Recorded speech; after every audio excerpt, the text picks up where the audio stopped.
os atos normativos editados pelo poder público também podem ser objetos de ADI e ADC. Mas o que seria ato normativo para fins de controle abstrato? Ato normativo seria todas as demais normas que não se enquadram no conceito de lei em sentido amplo, ou seja, seriam todas as normas que não são originadas a partir de um processo legislativo. Por exemplo, imagine um decreto expedido pelo presidente da República reduzindo a jornada de trabalho dos servidores públicos federais. Esse decreto é uma norma, mas não surge a partir de um processo legislativo. Por isso, trata-se de um ato normativo e não de uma lei em sentido amplo. Agora, um detalhe importante: ato normativo secundário não pode ser objeto de ADI ou ADC. Para compreender essa afirmação, é necessário saber diferenciar um ato normativo primário de um ato normativo secundário. Ato normativo primário é aquele ato que, assim como as leis, pode inovar o ordenamento jurídico, ou seja, pode criar, modificar ou extinguir um direito. Por exemplo, um ato normativo primário pode proibir a pesca de uma espécie ameaçada, ou seja, um ato normativo primário pode restringir o direito de pescar. Desse modo, as leis e atos normativos primários são autônomos, pois são normas que podem por si só criar, modificar ou extinguir um direito. Por outro lado, ato normativo secundário, também conhecido como ato normativo não autônomo, é também uma norma, mas é uma norma que existe apenas para estabelecer como outra norma deve ser interpretada ou aplicada. Por exemplo, suponha que existe uma lei proibindo a pesca predatória, mas sem definir o que seria pesca predatória. Então, em seguida, surge uma portaria do Ministério do Meio Ambiente prevendo que a pesca com redes arrastadas pelo fundo do oceano é uma pesca considerada predatória. Note que essa portaria, que é o ato normativo secundário, apenas interpreta a lei. Entretanto, essa portaria, ou seja, esse ato normativo secundário, tem uma característica peculiar. É uma norma não autônoma, ou seja, é uma norma que existe em função da lei ou do ato normativo primário. Dessa forma, o ato normativo secundário é uma norma que existe apenas para interpretar ou aplicar corretamente uma outra norma. Agora vamos retomar a nossa afirmação. Ato normativo secundário não pode ser questionado por ADI. Vamos exemplificar para ficar claro. A Constituição prevê que todos nós temos direito ao meio ambiente ecologicamente equilibrado. Suponha que exista uma lei proibindo a pesca predatória e, em seguida, surge uma portaria do meio ambiente autorizando a pesca predatória durante os meses de inverno. Veja que essa portaria, ou seja, esse ato normativo secundário, está visivelmente viciado, está visivelmente maculado. Nesse exemplo, temos um ato normativo secundário que viola diretamente a lei e indiretamente também acaba violando a Constituição, pois viola o direito ao meio ambiente ecologicamente equilibrado.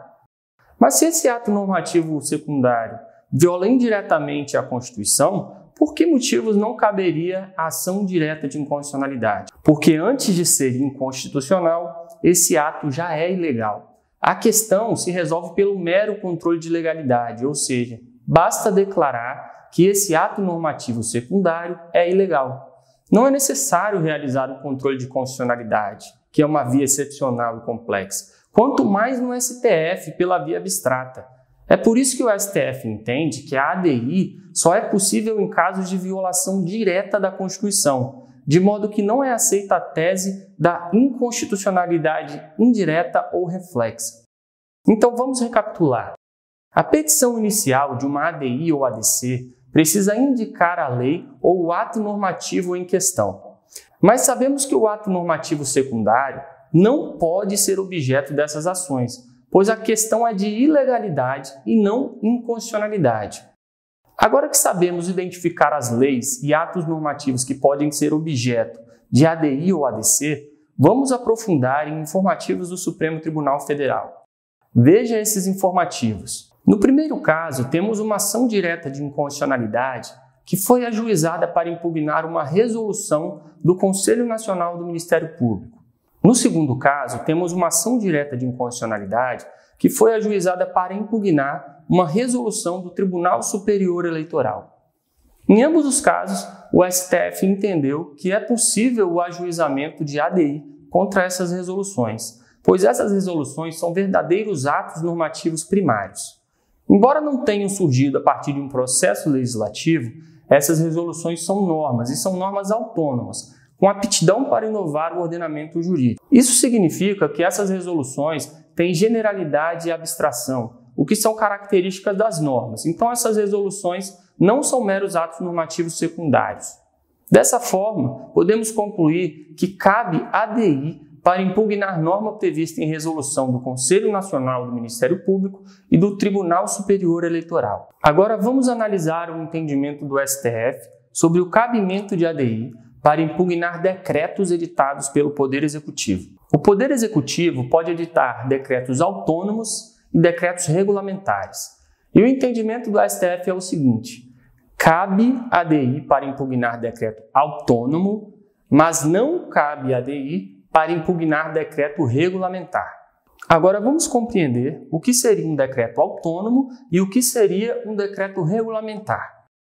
Decreto autônomo é um ato normativo editado pelo Poder Executivo para dispor sobre assuntos específicos, em ocasiões nas quais a Constituição prevê a competência do Poder Executivo para dispor sobre esses assuntos mediante decreto. Tem, portanto, a natureza jurídica de ato normativo primário e tem as características de todo ato normativo primário, ou seja, é uma norma que surge sem a ocorrência de um processo legislativo. E por ser uma norma, tem generalidade, pois cria uma norma, uma diretriz de atuação para todos. E tem abstração, pois prevê hipóteses abstratas e não um caso concreto. Tem ainda autonomia e por isso pode inovar o ordenamento jurídico. Então, o decreto autônomo é o ato normativo primário editado pelo Poder Executivo nos casos em que a própria Constituição autoriza que o Poder Executivo edite decretos sobre assuntos específicos. Então veja esse informativo do STF. O decreto autônomo é uma norma, pois tem caráter geral e abstrato, e tem a natureza de ato normativo primário. Como a norma com natureza de ato normativo primário pode ser objeto de ação direta de inconstitucionalidade, o decreto autônomo pode ser impugnado por ADI. Agora vamos tratar do decreto regulamentar. O decreto regulamentar é um decreto expedido pelo Poder Executivo para estabelecer como uma determinada lei deve ser interpretada, para que dessa forma seja assegurado que os órgãos públicos executem essa lei de forma correta, ou seja, para garantir a fiel execução da lei. Veja, o decreto regulamentar deve se limitar a interpretar a lei, de forma que esse decreto não pode ampliar ou reduzir o conteúdo da lei. Então não confunda decreto regulamentar com decreto autônomo. Ambos são editados pelo Poder Executivo, mas veja só, decreto regulamentar não tem autonomia, ou seja, não pode inovar o ordenamento jurídico. O decreto regulamentar deve se limitar a interpretar uma lei que já existe. Por outro lado, o decreto autônomo tem autonomia e por isso é ato normativo primário, ou seja, pode inovar o ordenamento jurídico. Agora que você entende a diferença entre um decreto regulamentar e um decreto autônomo, veja esse informativo do STF. A ação direta de inconstitucionalidade é meio processual inadequado para o controle de decreto regulamentar, que não é autônomo. Então, em síntese, cabe ADI para impugnar decreto autônomo, mas não cabe ADI para impugnar decreto regulamentar.